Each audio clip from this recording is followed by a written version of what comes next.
गायत्री महामंत्र एक बार मेरे साथ हो रहा है। ओम भूर्भुवः स्वः तत्सवितुर्वरेण्यं भर्गो देवस्य धीमहि धियो यो नः प्रचोदयात्।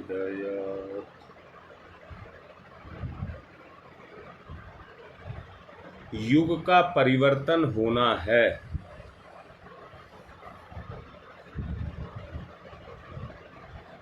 उसके लिए जहां पर टीले हैं उनको समतल करना होगा, जहां दुर्गंध है, कीचड़ है, उसको मिटाना होगा,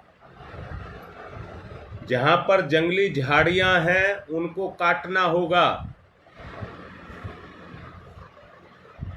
जहां पर पहाड़ खड़े हैं उनको ध्वस्त करना होगा।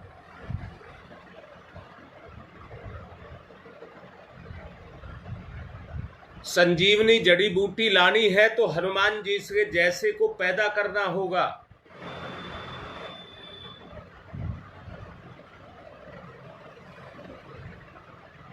इस कार्य को करने के लिए जैसा कल आपको बताया गया था,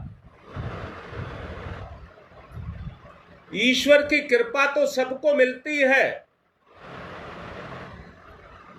परंतु पाने की क्षमता हो तो बरसात के दिनों में पूरी धरती पर बाहर आ जाती है, पर टीलों पर उतनी देर पानी रहता है जितनी देर बरसता है। पर्वतों पर कोई बाहर नहीं आती क्योंकि पानी रुकता ही नहीं है।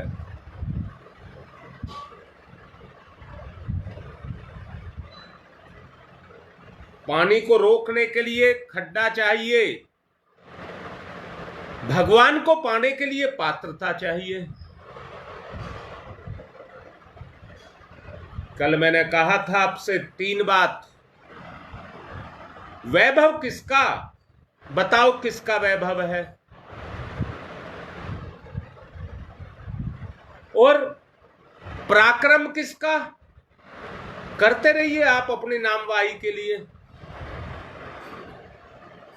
और विभूति कहां है? कारण एक ही है, आत्मिक गुण नहीं जगा। हमारा उद्देश्य आत्मा को पाना नहीं है, परंतु सामने वाले की आत्मा को जगाना है। सामने वाले की आत्मा को जगाना है। और कितना जगाना है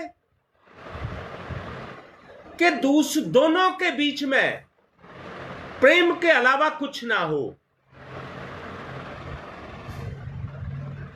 और मैंने कल गंगा विहार आपको समझाया था, जब तक कीचड़ हटेगा नहीं, कीचड़ में जाने वाला सड़ेगा। जब तक कीचड़ हटेगा नहीं, गंदगी हटेगी नहीं, तो सनेगा और सड़ेगा।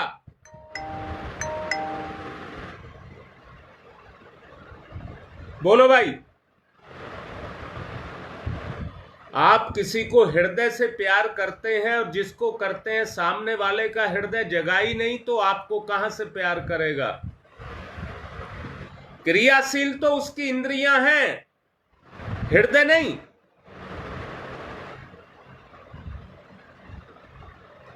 जब तक अन्नमय कोश से ऊपर नहीं जाओगे, नहीं बढ़ोगे। अब मैं एक बात पूछता हूं, जरा बड़ा सोचना समझना।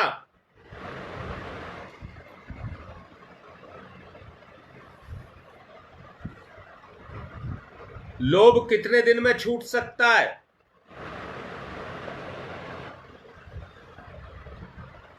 लोभ कितने दिन में छूट सकता है? मोह कितने दिन में छूट सकता है? अहंकार कितने दिन में छूट सकता है?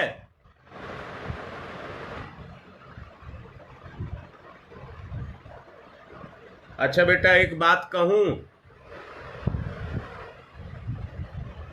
तुम्हारे पास डायनामाइट हो तो पहाड़ में ठोक करके उसको पलीता लगा दीजिए।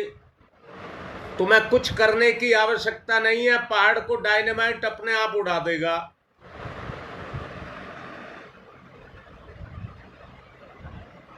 तुम्हारे पास बुलडोजर हो, कितने ही बड़े खाई खड्डे हो, वो अपने आप समतल कर देगा।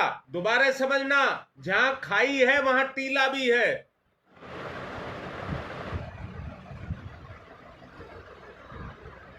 उन टीलों को खड्डों में भर दिया जाए तो समतल हो जाएगा। बात को सोच करके चलना, मुझे टीले और खड्डे से कोई मतलब नहीं है।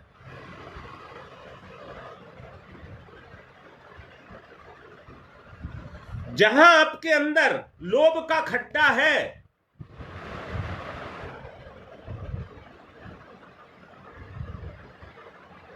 उसको भरने के लिए अपने आप को ही मिटाना होगा और उसमें भरना होगा, वरना सारी जिंदगी आप उसी में पड़ते रहेंगे। उस नरक के खड्डे में आप ही पड़ते रहेंगे और सड़ते रहेंगे।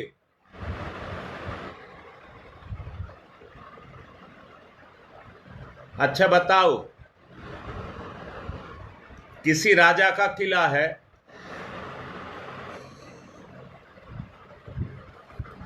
उस राजा को आपको उड़ाना है, उसकी हैसियत को मिटाना है, उसकी विरासत को छीनना है। जो अभेद्य है आपसे नहीं ढहेगा।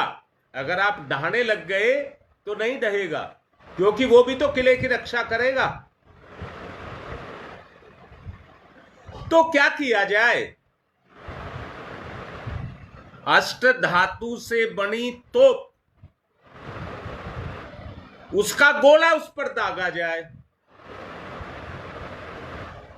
अगर आपने उसका गोला उस पर दाग दिया, पर खचड़े उड़ा देगा उसके।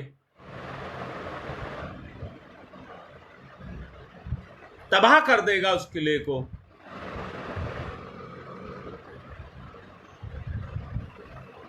बोलिए, बात समझ आ रही है? आज के दिनों बुराइयां इतनी मजबूत हो चुकी हैं, आदमी जानता है कि ये बुराई है, कमी है, ये मेरे पे से हट जाए, परंतु वो हटा नहीं पाता। दूसरी बात और कह रहा हूं, इंद्रियां उनको हटने नहीं देती। जो आपके स्वभाव का एक अंग है,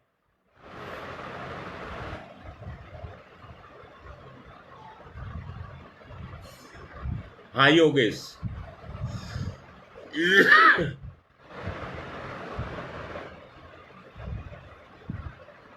जी जी, सरोज बिल्कुल ठीक कह रही है।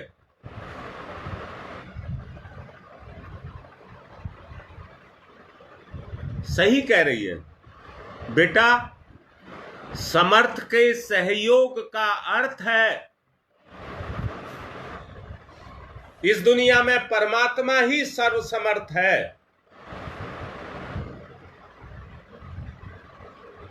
अगर धरती पर सब, देखिए परमात्मा तो है और हमारे ऊपर काम कर रहा है, तो भी हम अपने आप को हटा नहीं पा रहे। बुराइयों ने हमको जकड़ करके रखा हुआ है। अगर हटाना है, वो सामर्थ गुरु के अंदर है, गुरु के अंदर। यहां एक बात साफ समझ लेना, कोई ये मत कहना मेरी बुराई हटा दो, मेरी बुराई हटा दो, बुराई हटा दो। ये कहना गुरुदेव मैंने अपना काम किया, मैं अपना काम करूंगा, आप अपना काम करना और मेरी बुराई हटा देना। और उसमें भी ये देखना कि आपने कितना काम किया उतना ही परिणाम मिलेगा। दुर्योधन को मां ने कहा था इतने दिन की आंख की पट्टी बंधी है, सारा तेज अंदर भरा पड़ा है, जो मेरे सामने आएगा उसको शुद्ध बना दूंगी, वज्र का बना दूंगी। छुपाव कर गया, वहीं से कच्चा रह गया, वहीं से कच्चा रह गया, और वो कच्चापनी उसकी जान ले बैठा। उसी के कारण मारा गया।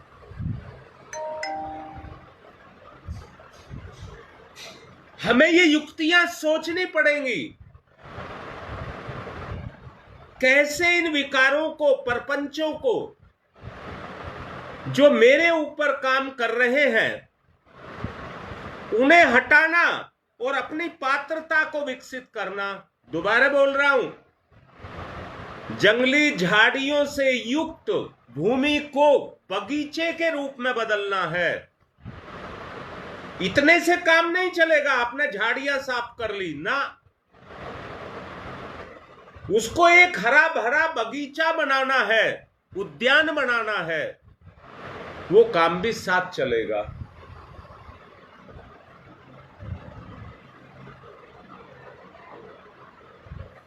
मेघमाला तो बरसेगी,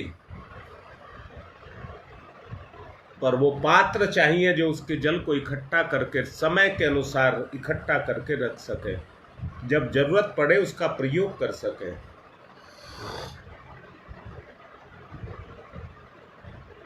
रिद्धियां, सिद्धियां, स्वर्ग मुक्ति ये कोई चीज नहीं है।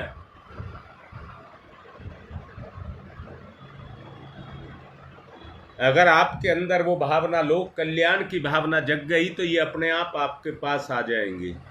आपको इनको लेने के लिए कहीं नहीं जाना। आपको बस एक काम करना है, ये जो कठिन मोर्चा है इसको जीतना है। इस कठिन मोर्चे को जीतना है, बस इतना भर करना है।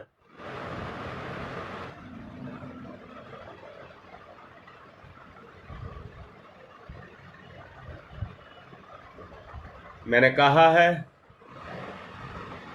अकेला आप अन्न में कोष हटाना चाहेंगे तो नहीं हटा सकेंगे। प्राणाग्नि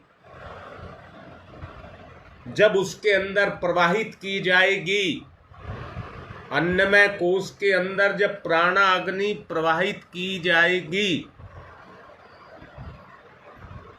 तो जो विकार हैं उनको जलाएगी और हटाएगी। एक कोष काम नहीं करता है। दोबारा बोलता हूं, दो बर्तनों में पानी हो तो आपस में क्रिया नहीं करते हैं। एक में पानी और एक में कुछ और दूसरी कोई चीज हो तो आपस में मिल जाते हैं। पानी पानी में धारिता को बढ़ा देता है, परंतु मिलता नहीं है। अगर गुण अलग अलग हैं तो फिर मिलकर के गुण एक होते हैं। प्राणा अग्नि अगर अन्न में कोष में घुस जाएगी तो फिर क्रिया करेगी और मिलकर के एक होगी। दोनों मिलकर के एक हो जाएंगे।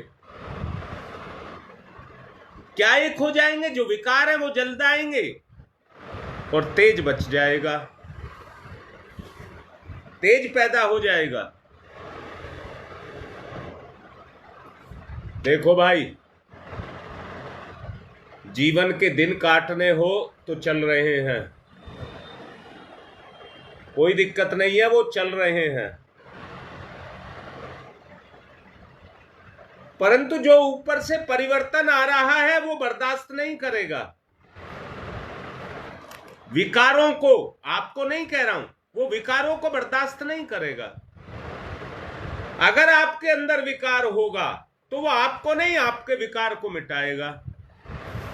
आप उसे झेल पाएंगे या नहीं झेल पाएंगे, ये आपको देखना है।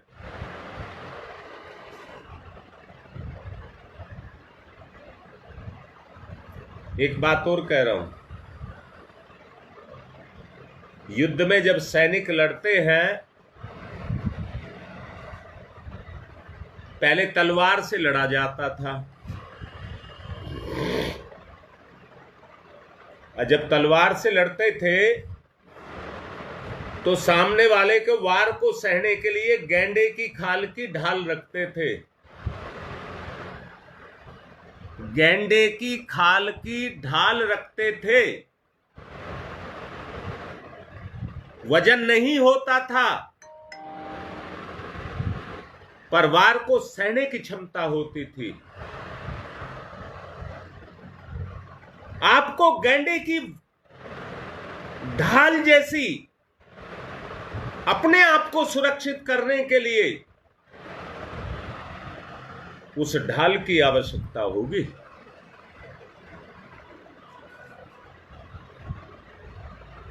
आप जानते हैं, जल में तैरने वाले जहाज हजारों टन माल लेकर के चले जाते हैं, पर छोटी डोंगी उतना ही लेकर के चलती है जितनी उसकी कैपेसिटी होती है।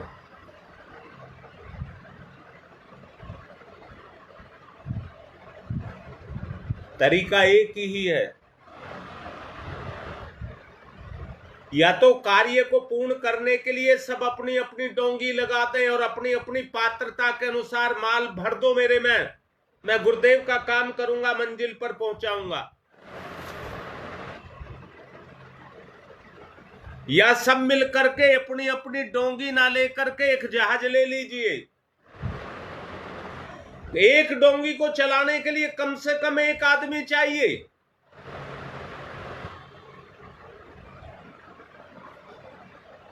परंतु एक जहाज सारी डोंगियों को अपने में समा लेता है और चलाने वाले 2-4 क्रू मेंबर होते हैं, जिनको सेलर बोलते हैं। सेलर, उनका 2-4 की टीम होती है और माल को एक सिरे से दूसरे सिरे पर पहुंचा देते हैं। डोंगी छोटी होती है, खतरा होता है। एक बात यहां पर कहना चाहूंगा, हाथी की काठी यदि गधे पर रख दी जाए तो उसका वजन नहीं झेल पाएगा, उसका वजन नहीं झेल पाएगा। और हाथी के ऊपर अगर उसकी काठी रख दी जाए तो उसे पता भी नहीं लगेगा, और उस काठी पे भी कितना गुना वजन वो अपनी पीठ पर ढो करके ले जाएगा।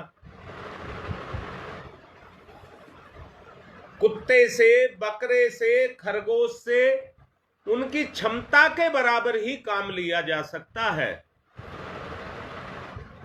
क्षमता के बाहर नहीं लिया जा सकता, वो दब जाएंगे। आज की चेतना भी इसी तरह से विकारों के नीचे दब गई है।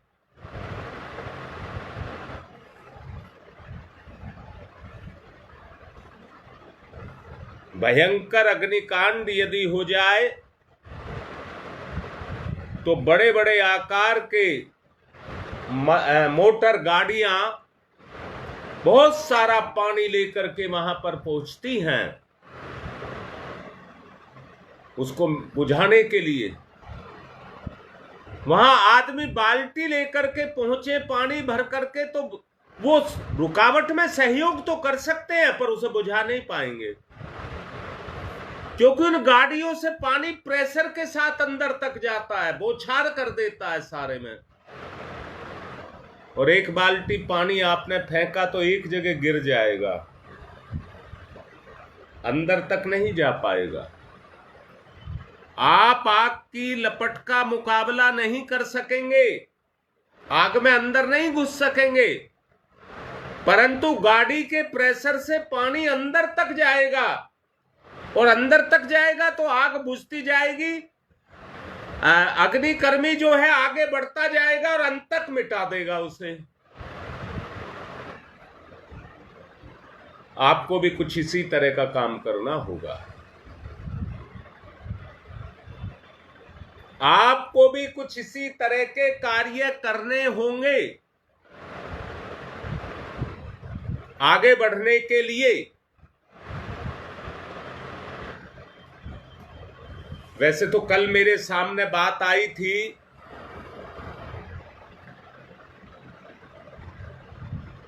9 दिन की साधना की। बड़ा चिंतन मनन किया, बहुत सोच समझा, और मन में एक बात आ रही है,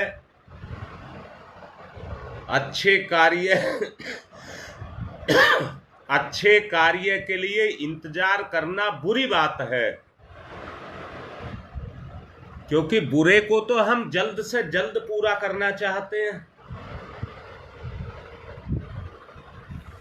पता नहीं जब हम अच्छा कार्य करें तब तक ये आग जो लगी है ये कितना बर्बाद हमको कर जाए इसका पता नहीं है।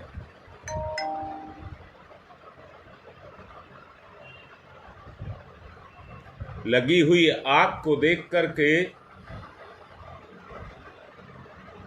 व्यक्ति को बैठना नहीं चाहिए।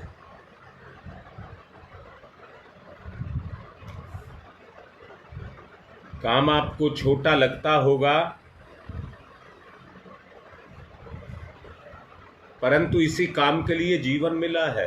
दोबारा बोल रहा हूं, अभी मैंने कहा था वैभव किस काम का, पराक्रम जो आप कर रहे हैं किस काम का, आपकी विभूतियां किस काम की, आपकी आन बान किस काम की, जब घर में ही सेंध लगी है।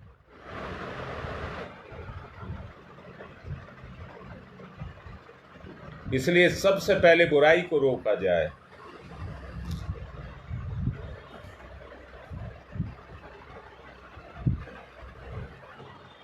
एक बात कहूं, अपनी जिम्मेदारी को उठाने की क्षमता असाधारण है, पर आप अपने प्रति कितने ईमानदार हैं? आप अपने प्रति कितने ईमानदार हैं, ये आपको देखना होगा।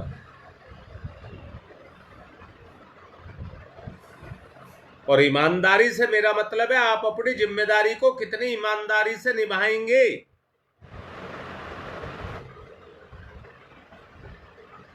कहने के लिए आप कुछ भी कहते रहिए, उसका कोई मतलब नहीं है।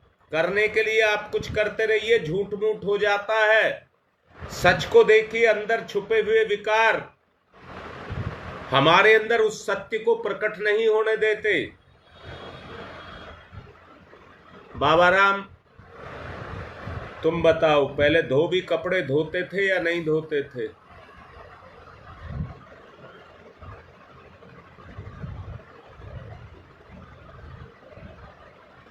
मैं उसका नाम नहीं जानता, जिस भट्टी पर रख कर के और उसके ऊपर मांद में कपड़े डाल, मांद शायद उसको कहते हैं, उसमें कपड़े डाल डाल करके ऊंचा ढेर लगा देते थे और उनके बीच में रेहे भरते रहते थे, बीच बीच में रेहे भरते रहते थे और नीचे से आग लगाते थे, पानी में उबालते नहीं थे। कपड़े के ऊपर कपड़े डालते जाते थे, नीचे से गीलेपन से भाप उठती रहती थी और वो भाप कपड़ों के बीच से उठती हुई ऊपर तक निकलती रहती थी।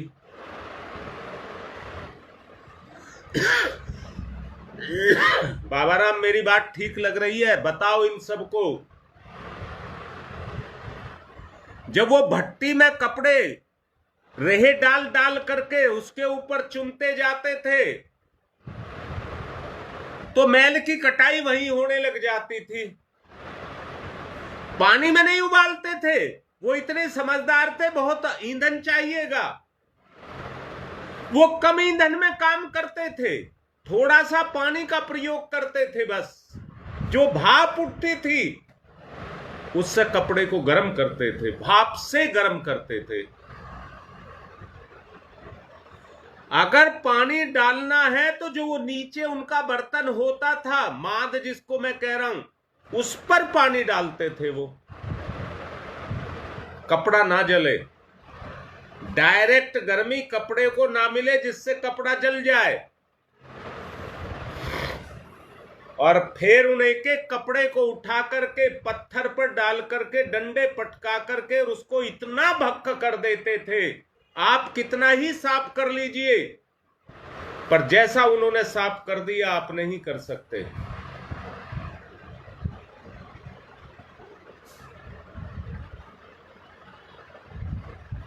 तो बाबा राम, यही करना पड़ेगा, यही करना पड़ेगा।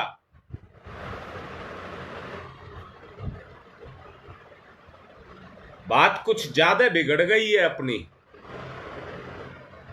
जो अपने जैसे आग जब कहीं लगती है तो एक लो के बराबर लगती है, लो के बराबर, और जब फैल जाती है तो फिर बस की नहीं रहती है। लो को कोई भी बुझा सकता है, पर अग्निकांड रोकना अपने हाथ में नहीं है। जो ये चारों तरफ आग लगी है, इसमें आप सुरक्षित नहीं रह सकते। वातावरण इतना दूषित हो चुका है जिसमें आप सुरक्षित नहीं रह सकते।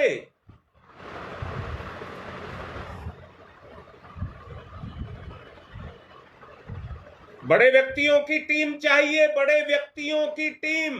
डोंगी की और जहाज की बात अभी मैंने की है, खरगोश, बकरा, गधा, इनकी बात मैंने की है, परंतु हाथी की बात भी मैंने की है। बड़ा काम करना हो तो गधों से, बकरों से नहीं होगा, हाथी जैसा जानवर चाहिए।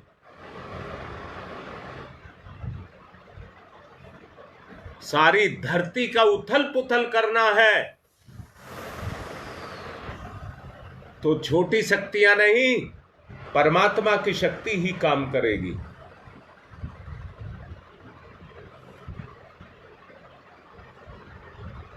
छोटे काम करने के लिए छोटी शक्तियां काम कर जाती हैं, पर बड़े के लिए नहीं।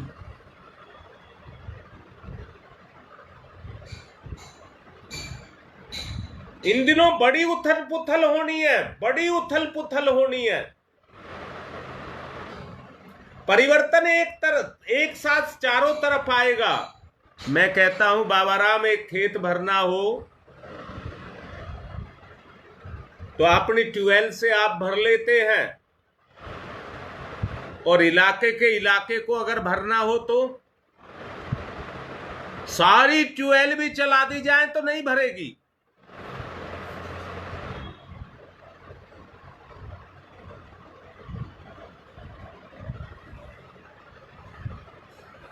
मैं जब पहले पढ़ता था तो हमारे स्कूल के पास एक नहर थी, उसमें खूब सारा पानी आ रहा था, बहुत पानी आ रहा था। डर ये लग रहा था कहीं ये पानी कहीं से बहने ना लग जाए, बांध से बाहर ना निकलने लग जाए, टूट जाएगा। और वो ऐसा ही हुआ, रात को नहर टूट गई। और जब नहर टूट गई तो पानी ने वो सब उड़ा दिया और सारे क्षेत्र में दूर दूर तक फैलता चला गया, फैलता चला गया। सारा दूर दूर तक क्षेत्र रात रात में जलमग्न कर दिया। सुबेरे देखा गया, उसको रोकने के प्रयास के लिए नहर ही बंद करानी पड़ी, तब टूटे बांध को रोका गया। वरना सारे गांव आकर के भी उस पर अब मिट्टी डालते, इतनी मिट्टी नहीं डल पाती कि उसे रोक पाते। इसलिए नहर को रोकना पड़ा। पहले पतन को रोकना होगा, उसको मिटाना होगा, तब सृजन में अपने आप को लगाना होगा।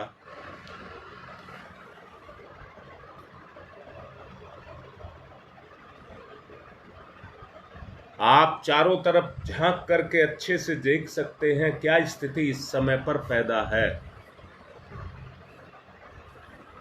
इस समय तो रेगिस्तान में भी उद्यान लगाने होंगे, सब मिटाना होगा। ऐसी पैनी सूझबूझ का परिचय ही आपके काम आएगा।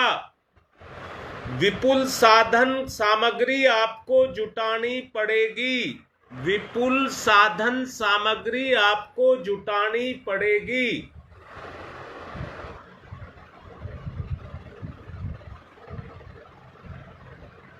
मैं भी यही कह रहा हूं।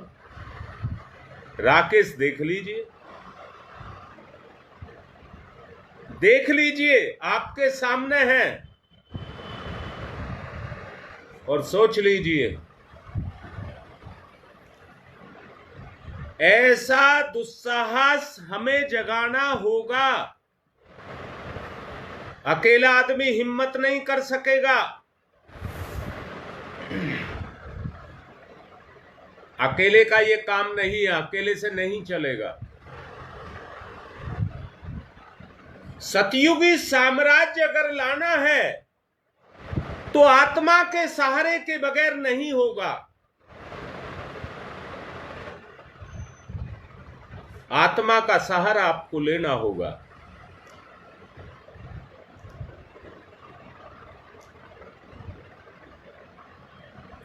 टिटहरी के अंडे दिलाने के लिए अगस्त जैसा ऋषि चाहिए, अगस्त जैसा ऋषि चाहिए जो अपनी क्षमता से समुद्र को पछाड़ सके।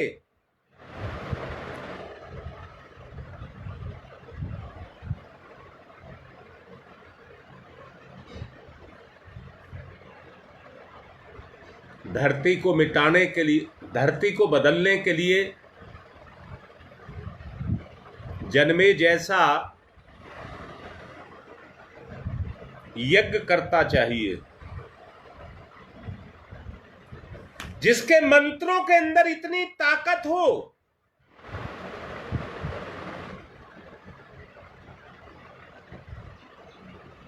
कि जो सब बुराइयों को खींच करके एक जगह तबाह कर दे।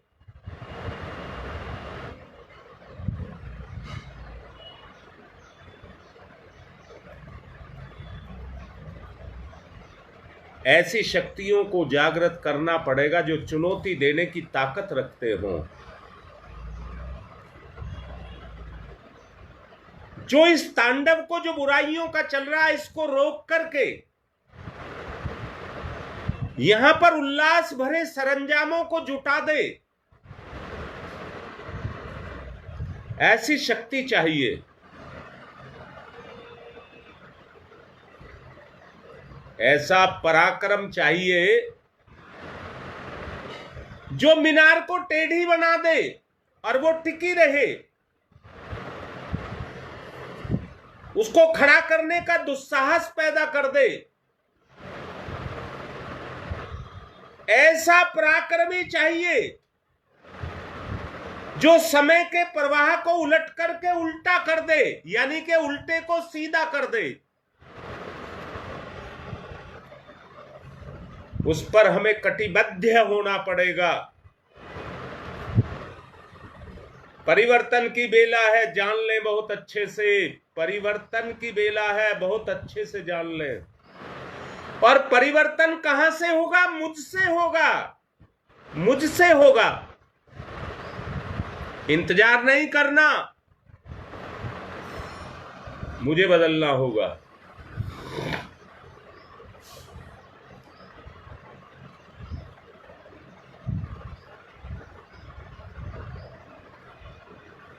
मैं पूछता हूं, क्या अंधेरे को पकड़ सकते हो?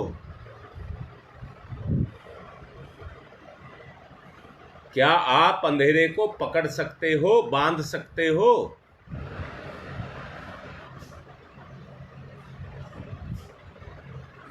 तो लाइट का इंतजाम करना होगा। अंधेरे को नहीं बांध सकते, उसको मिटा सकते हैं। इतनी क्षमता को जगाना होगा कि अंधकार को मिटा दें।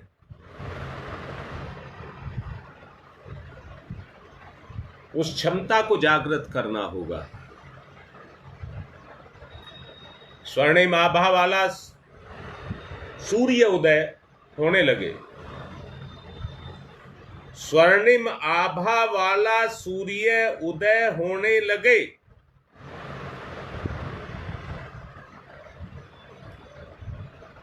संधि काल है,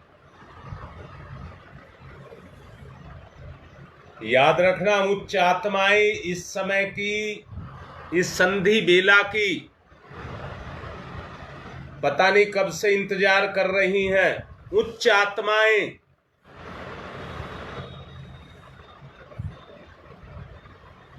आप भी कहीं उनमें अपनी गिनती करा लेना। युगों युगों तक कान खोल करके सुन लीजिए, युगों युगों तक इसका आप लाभ उठाएंगे।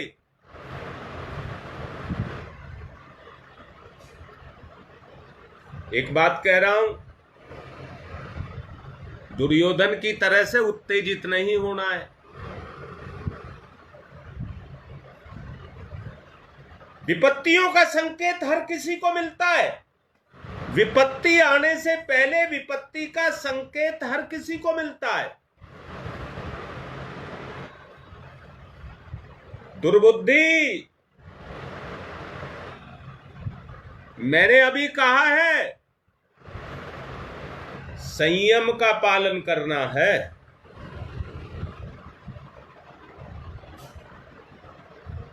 अगर आपने आपा खोया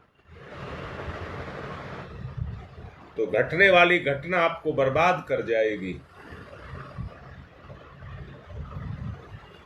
दुर्योधन वाला काम मत करना, नहीं तो दुर्गति हो जाएगी। धैर्य के साथ आगे बढ़ना। उलटकर सृजन की दिशा में लगाना, योजनाबद्ध तरीके से चल रहे हैं। अगले दिनों इसकी पुकार दसों दिशाओं में दिखाई देगी। आप पीछे मत रह जाना। सबसे अग्रणी पहला कदम आपका होना चाहिए। और पिछले दिनों से आज तक आप देख लीजिए, जो गुरुदेव को धरती पर शुरू कराना होता है पहले हमसे करा लेते हैं। शांति कुंज भी बाद में करता है।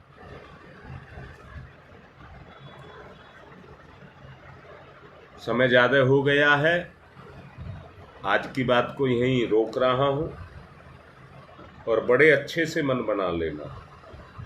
तमसो मां ज्योतिर्गमय, ओम तमसो मां ज्योतिर्गमय, तमसो मां ज्योतिर्गमय, असतो मां सद्गमय, असतो मां सद्गमय, असतो मां सद्गमय, मृत्योर्मा मृतं गमय, मृत्योर्मा मृतं गमय, मृत्योर्मा मृतं गमय, तमसो मा ज्योतिर्गमय ज्योतिर्गमय ज्योतिर्गमय। असतो मा अस्तो मा सद्गमय सद्गमय सद्गमय। मृत्योर्मा मृतम गमय अमृतम गमय अमृतम गमय। दोनों हाथ रगड़िए मुख पर, फिर आइए। हटाना है इस तमिश्रा को, नवयुग को लाना है। इसलिए तमसो मां ज्योतिर्गमय। 3 ही चरण हैं, तीनों को पूरा करना है। आज रश्मि के बेटे कार्तिक का जन्म दिवस है।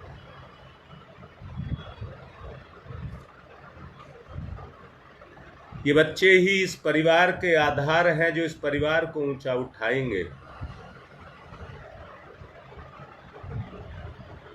बच्चे का मनोबल बढ़े और अपने परिवार और अपने जीवन, अपने चरित्र को ऊंचा उठाए। इसके लिए सब आप प्रार्थना करना। मैंने कल, सरोज ने अपने पैर का फोटो मुझे भेजा था।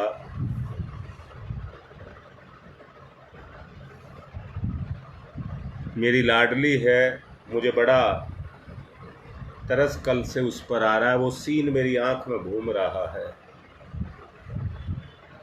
उसका पैर जल्दी से ठीक हो जाए, जो टांके हैं वो जल्दी से खुल जाएं। आप सब उसके लिए भी प्रार्थना करें। आज की बात को यहीं पर पूर्ण कर रहा हूं। जो समझाया उस पर सोच विचार कर लीजिए, विशेष रूप से नेहरू विहार और गंगा विहार।